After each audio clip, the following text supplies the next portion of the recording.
इन बड़े बड़े wind mill को देखकर 1% तो आपके दिमाग में हमेशा आया होगा कि यार ये इतनी स्लो घूमती है तो फिर क्या इलेक्ट्रिसिटी जनरेट करती होगी और क्या बिजली बनाती होगी। एक और चीज आपने इन विंड मिल के बारे में नोटिस की हो तो यह हवा चले या ना चले एक ही स्पीड में घूमती रहती है, चाहे आंधी चले चाहे हवा ना चले तो भी ये धीरे धीरे घूमती रहती है। तो चलिए जानते हैं आज इन्हीं सब सवालों के आंसर, क्या है इस विंड मिल का मैकेनिज्म, कैसे ये काम करती है, कैसे इलेक्ट्रिसिटी जनरेट करती है ये। तो दोस्तों एक बार फिर से स्वागत है आपका हमारे चैनल लाइफ अड्डा में। वीडियो में आगे बढ़ने से पहले आपसे एक दरख्वास्त है कि Today I am going to make a new video, so please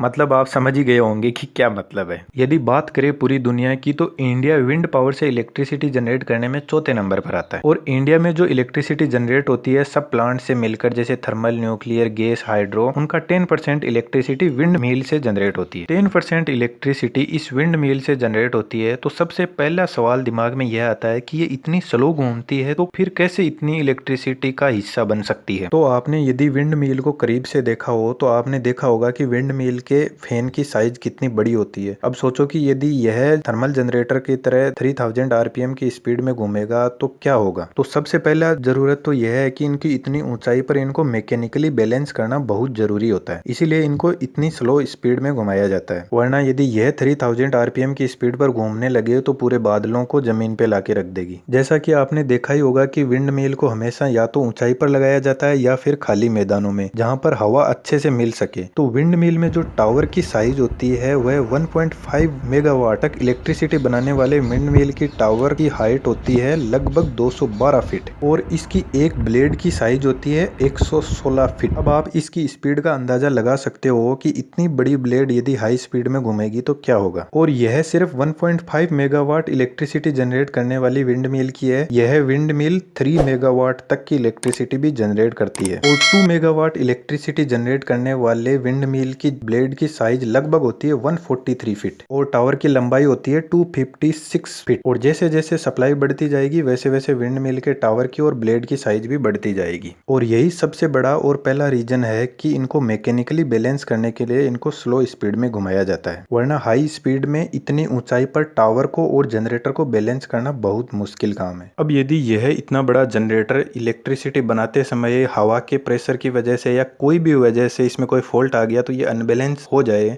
तो आप देख सकते हो कि इसमें कितना खतरनाक ब्लास्ट होता है। और इसीलिए इनको हाई स्पीड की जरूरत नहीं होती, इनको धीरे धीरे घूमना ही इनका सबसे बेस्ट तरीका है। जब हवा का प्रेशर इन विंड मिल की ब्लेड पर पड़ता है तो इन विंड मिल का शेप इस तरीके से बना होता है कि ये रोटेट करने लग जाती है और विंड मिल के यह पीछे की तरफ विंड सेंसर लगा रहता है जो हवा की स्पीड और डायरेक्शन को चेक करता रहता है। अब ऐसा तो होता नहीं है कि हवा हमेशा एक ही साइड से आती है, और यह सेंसर जब हवा किसी दूसरी साइड से आती है तो कंट्रोलर के पास मैसेज भेजता है और विंड मिल की डायरेक्शन चेंज कर दी जाती है, जैसा कि आप देख पा रहे हो। पर विंड मिल की डायरेक्शन तो बदल दी जाती है, पर अब आप सोचो कि इतने बड़े बड़े ब्लेड्स हैं, इन पे यदि आंधी चल रही है, बहुत ज्यादा हवा चल रही है तो ब्लेड इतना प्रेशर कैसे सह पाएंगे, ये तो टूट जाएंगे। तो जब हवा का प्रेशर और स्पीड इस विंड सेंसर के द्वारा चेक किया जाता है तब यह हवा की डायरेक्शन के हिसाब से विंड मिल और ब्लेड की साइज भी सेट कर देते हैं ताकि ज्यादा हाई स्पीड हवा से विंड मिल की ब्लेड्स पर ज्यादा प्रेशर ना पड़े। और दूसरा सवाल यह आता है कि जब यह विंड मिल इतनी स्लो घूमती है तो यह इलेक्ट्रिसिटी कैसे जनरेट करती है, जबकि हमने तो देखा था कि थर्मल पावर प्लांट में जो जनरेटर की स्पीड होती है वो लगभग 3000 आरपीएम की होती है और विंड मिल की तो स्पीड होती है लगभग 10 to 20 आरपीएम। अब 3000 आरपीएम की स्पीड पर घूमने वाला जनरेटर यदि 10 से 20 आरपीएम की स्पीड पर घूमेगा तो क्या इलेक्ट्रिसिटी जनरेट करेगा। तो जनरेटर की स्पीड बढ़ाने के लिए जनरेटर के आगे लगा रहता है एक गियर बॉक्स जो इस जनरेटर की 10 to 20 आरपीएम के बीच में जो स्पीड होती है उसको बढ़ाकर कर देता है 1000 से 1500 आरपीएम तक। फिर भी यह स्पीड कम पड़ जाती है थर्मल पावर स्टेशन के जनरेटर के सामने। तो जैसा कि आपको पता ही होगा कि हमारे इंडिया में जो इलेक्ट्रिसिटी जनरेट होती है वो 50 हर्ट्ज फ्रीक्वेंसी पर जनरेट होती है। तो मेनली हमें किसी भी जनरेटर से इलेक्ट्रिसिटी जनरेट करवाने के लिए 50 हर्ट्ज की फ्रीक्वेंसी चाहिए, चाहे वह कोई सा भी जनरेटर हो। तो उसके लिए स्पीड इतनी ज्यादा मैटर नहीं करती, स्पीड के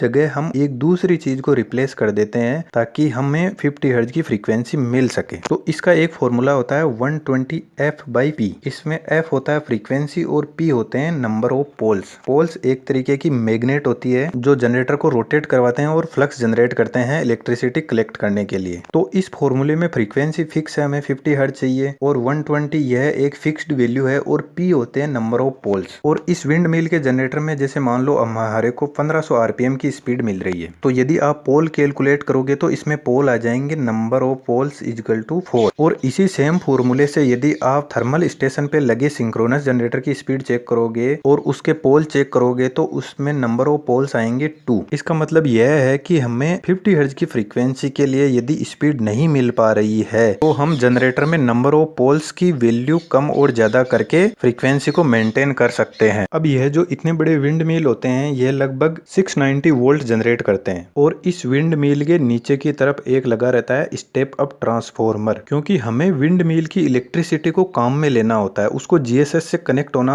होता है ताकि हम घरों में सप्लाई दे सकें। तो स्टेप अप ट्रांसफॉर्मर से वोल्टेज को स्टेप अप किया जाता है, क्योंकि हमारे इंडिया में और इंडिया में क्या सभी देशों में इलेक्ट्रिसिटी बनने का सिर्फ विंड मिल ही जरिया नहीं है, और भी बहुत तरीके हैं, thermal power station, nuclear power plant. तो इन सबको एक जगह लाकर सिंक्रोनाइज करना होता है। अब विंड मिल जनरेट करती है 690 वोल्ट और जो थर्मल पावर प्लांट पर जो जनरेटर लगा रहता है वो करता है 11,000 वोल्ट। तो इनको एक जगह पर लाके सेम फ्रीक्वेंसी पे सेम वोल्टेज पे सिंक्रोनाइज किया जाता है ताकि इन सबको हम यूज में ले सके एक जगह से दूसरी जगह सप्लाई करने में या घरों में सप्लाई करने के लिए। तो स्टेप अप ट्रांसफॉर्मर की मदद से वोल्टेज को स्टेप अप किया जाता है और फिर GSS में भेज दिया जाता है और फिर GSS के थ्रू हमारे घरों में इलेक्ट्रिसिटी की सप्लाई दे दी जाती है। पर इन विंड मिल को तभी काम में लिया जाता है GSS में जब लोड पीक लोड पर होता है। अब यदि किसी के मन में यह आ रहा है कि यदि इलेक्ट्रिसिटी जनरेट करने का इतना अच्छा तरीका है विंड मिल, तो हमें भी हमारे घरों में इलेक्ट्रिसिटी के लिए विंड मिल लगवा लेनी चाहिए। तो एक बार रुकिए और सोचिए, जो